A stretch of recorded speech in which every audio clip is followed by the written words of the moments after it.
Welcome students. आज की video lecture में आप समझेंगे क्लास 9 का एक चैप्टर जीवन की मौलिक इकाई कोशिका, महत्वपूर्ण बिंदु, कोशिका की खोज, कोशिका सिद्धांत, एक कोशिकीय एवं बहुकोशिकीय जीव, कोशिका के भाग, कोशिका झिल्ली, केंद्रक, कोशिका द्रव्य, कोशिकांग, अंतर्द्रव्य, जालिका, राइबोसोम, गोल्गी काय, लाइसोसोम, माइटोकॉन्ड्रिया, लवक, रिक्तिका, जंतु एवं पादप कोशिका अंतर, ये सारे टॉपिक सब पढ़ेंगे आज।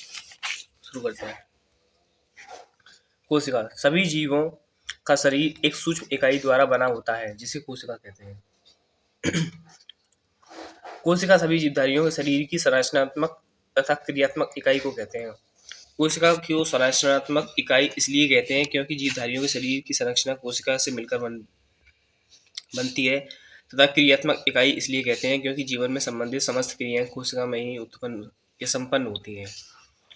कोशिका का अध्ययन जीव विज्ञान की जिस शाखा के अंतर्गत किया जाता है उसे साइटोलॉजी कहते हैं। कोशिका की खोज कोशिका की खोज सर्वप्रथम रॉबर्ट हुक ने 1665 में की थी। उन्होंने अपने खुद के द्वारा बनाए गए सूक्ष्मदर्शी मतलब माइक्रोस्कोप से कॉर्क की एक महीन काट में मधुमक्खी के छत्ते के समान कोठरियां देखी, जिन्हें उन्होंने कोशिका सेल नाम दिया।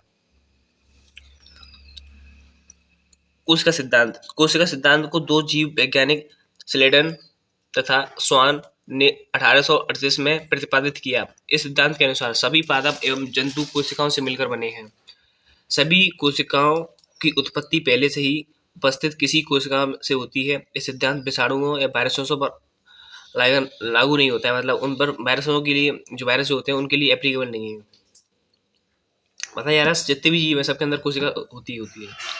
कोशिका के घटक माने होता है भाग। कौन कौन से कोशिका के भाग होते हैं? कोशिका के मुख्य रूप से 4 घटक होते हैं, मतलब भाग होते हैं। पहला होता है कोशिका झिल्ली, उसका कोशिका द्रव्य, केंद्रक, कोशिकांग, कोशिका झिल्ली। इसे प्लाज्मा झिल्ली भी कहा जाता है, याद रखना है। यह कोशिका की सबसे बाहरी आवरण होता है। कोशिका जो होता है उसको सबसे आउटर पार्ट मान लो उसको, जो कोशिका के आंतरिक भागों को बाहरी पर्यावरण से अलग करता है। यह एक अर्धपारगस्य झिल्ली पतली जाली की तरह है, मतलब एक पतली जाली की तरह होती है। कोशिका झिल्ली लचीली होती है, फ्लेक्सिबल होती है, मतलब जो लिपिड तथा प्रोटीन की बनी होती है। बनी किसकी होती है? लिपिड की और प्रोटीन की। ये आपको याद रखना है। पतली होती है, जाली की तरह होती है, ये भी याद रखना है, इंपॉर्टेंट पॉइंट। कोशिका झिल्ली के कार्य: यह कोशिका में आवश्यक पदार्थों का अंदर तथा बाहर परिवहन को नियंत्रित करती है। एक कोशिका को बाह्य पर्यावरण से सुरक्षा प्रदान करती है। यह कोशिका के आकार को आधार प्रदान कर देती है, आधार भी प्रदान करती है। कोशिका द्रव्य, दूसरा हमारे पास टॉपिक आता है कोशिका द्रव्य, मतलब कौन सा लिक्विड भरा होता है कोशिका के अंदर, ठीक है। यह कोशिका झिल्ली के अंदर भरा एक जेली की तरह द्रव्य पदार्थ है। द्रव्य पदार्थ होता है लिक्विड, गीला। कोशिका द्रव्य मुख्य रूप से जल तथा लवण से मिलकर बना होता है। कोशिका द्रव्य में कोशिका के सभी अंग धसे रहते हैं। कार्य क्या होता है इसका? यह कोशिका के सभी आवश्यक रासायनिक पदार्थ इसके अंदर प्रेजेंट होते हैं। जो कोशिका द्रव्य होता है, जितने भी रासायनिक पदार्थ होंगे सब इसके अंदर प्रेजेंट होंगे, जैसे अमीनो अम्ल, ग्लूकोज, विटामिन, आयरन आदि को भंडारण करता है। इसमें कुछ उपापचय क्रियाएं जैसे ग्लाइकोलाइट आदि संपन्न होते हैं। मेनली याद रखने, ग्लूकोज, विटामिन वगैरह, आयरन इसमें प्रेजेंट होते हैं। यह कोशिकाओं को आधार प्रदान करता है। उसका थर्ड टॉपिक आता है हमारे पास केंद्रक। केंद्रक एक गोलाकार संरचना है जो कोशिका के द्रव्य में पाया जाता है। केंद्रक दोहरी झिल्ली से घिरी संरचना है, जिन्हें केंद्रक झिल्ली कहते हैं। केंद्रक झिल्ली में छोटे छोटे छिद्र होते हैं, छेद होते हैं केंद्र छोटे छोटे, जो केंद्रक से आवश्यक पदार्थों को अंदर तथा बाहर आने में मदद करते हैं। छेद होंगे उसमें से अंदर बाहर जा सकते हैं। केंद्रक में गुणसूत्र पाए जाते हैं। गुणसूत्र में होता है क्या क्या वाले प्रॉपर्टीज पाई जाती है। केंद्रक की खोज 1831 में रॉबर्ट ब्राउन ने की थी।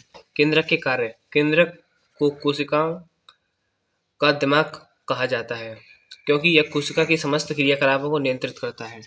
यह प्रोटीन एवं एंजाइम के संश्लेषण को नियंत्रित करता है। यह कोशिका विभाजन तथा कोशिका की वृद्धि को नियंत्रित करता है। यह आनुवंशिक सूचनाओं को नियंत्रित तथा पीढ़ी से दूसरी पीढ़ी में स्थानांतरित करता है। उसका हमारे पास फोर्थ टॉपिक आता है कोशिकांग।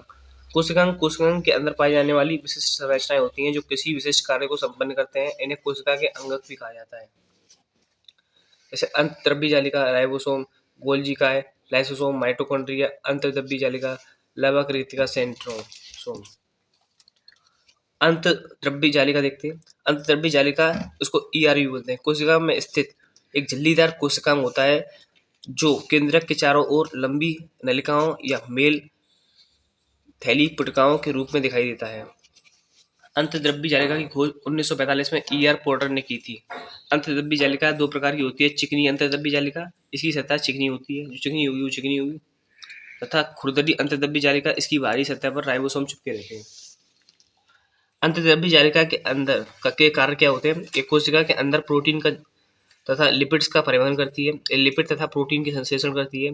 इसे कोशिका का कंकाल भी कहा जाता है क्योंकि यह कोशिका को आंतरिक आधार प्रदान करती है। उसका आता है राइबोसोम। कोशिका में राइबोसोम को सर्वप्रथम अमेरिका के कोशिक विज्ञानी जीई पैलेट ने 1950 में खोजा था। यह कोशिका के अंदर पाए जाने वाले सूक्ष्म कणों के समान संरचना है जो सभी प्रकार की कोशिकाओं में पाए जाते हैं। राइबोसोम को आरएनए तथा प्रोटीन के बने होते हैं। राइबोसोम के कार्य क्या होते हैं? राइबोसोम को कोशिका की प्रोटीन फैक्ट्री कहा जाता है। यह प्रोटीन के निर्माण में मुख्य भूमिका निभाता है, जो कोशिका के अंदर अनेक रासायनिक अभिक्रियाओं को संपन्न करने तथा कोशिकांगों की मरम्मत में सहायता करता है। उसका आता है गोल्गी काय, गोल्गी apparatus भी बोलते हैं। यह कोशिका में पाए जाने वाला एक महत्वपूर्ण कोशिकांग है जिसकी खोज 1897 में इटली के फिजिशियन कैमिली गोल्गी ने की थी। गोल्गी काय 8 से 10 कप के आकार में झिल्ली युक्त थैलियों से मिलकर बनता है, जिन्हें सिस्टर्नी भी कहा जाता है। कार्य: गोल्गी काय का मुख्य कार्य प्रोटीन की पैकेजिंग तथा परिवहन करना है। यह अंतर्द्रव्य जालिका से प्रोटीन प्राप्त करता है तथा इसे झिल्ली युक्त छोटी छोटी पुटिकाओं में पैक करके कोशिकाओं के अन्य भागों तक पहुंचाता है। उसका आता है लाइसोसोम। लाइसोसोम कोशिका में पाई जाने वाली झिल्ली युक्त संरचना है। यह गोलाकार पुटिकाओं के रूप में होता है जिनमें हाइड्रोलिटिक एंजाइम भरे होते हैं। यह एंजाइम विभिन्न प्रकार के जैविक अणुओं को तोड़ते हैं। लाइसोसोम की खोज 1949 में डी दुबे नामक वैज्ञानिक ने की थी। कार्य क्या होता है इसका? लाइसोसोम को मुख्य कार्य पाचन करना तथा कोशिका के अंदर से अपशिष्ट पदार्थों को हटाना है। लाइसोसोम को कोशिका की आत्मघाती थैली कहा जाता है क्योंकि लाइसोसोम के पास पाचक एंजाइम होते हैं, मतलब पचाने वाले एंजाइम होते हैं। जब कभी यह फटता है तो इसके एंजाइम कोशिका में बिखर जाते हैं तथा यह कोशिका को ही पचा देता है। उसका आता है माइटोकॉन्ड्रिया। ये सबसे इंपॉर्टेंट पार्ट है। माइटोकॉन्ड्रिया एक दोहरी झिल्ली युक्त छड़ी के आकार की संरचना है जो कोशिका द्रव्य में पाया जाता है। माइटोकॉन्ड्रिया को सबसे पहले 1857 में कोलिगर नामक जीव वैज्ञानिक ने खोजा था। इसे माइटोकॉन्ड्रिया नामक बेंडा ने दिया। माइटोकॉन्ड्रिया के कार्य: माइटोकॉन्ड्रिया कोशिका के विभिन्न कार्यों के ऊर्जा मुक्त करता है। इसे कोशिका का ऊर्जा घर मतलब पावर हाउस भी कहा जाता है।